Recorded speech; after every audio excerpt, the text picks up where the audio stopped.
आजची रेसिपी आहे garlic butter paratha. खायला छान आणि बनवायलाही सोपं आहे. तर रेसिपी कशी आहे ते तुम्हाला सांगतेच, पण त्याआधी चॅनलला सबस्क्राईब केलं नसेल तर सबस्क्राईब करा.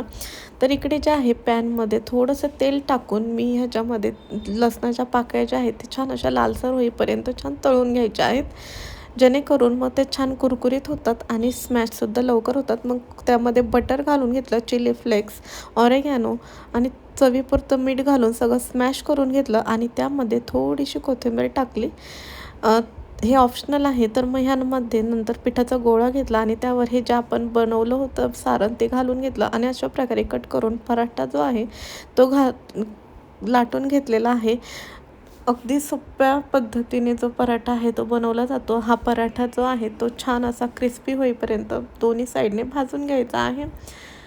अगदी कुरकुरीत असा छान लागतो आणि त्या पराठा जो आहे तुम्ही तो दह्यासोबत किंवा सॉससोबत कशासोबतही खाऊ शकता.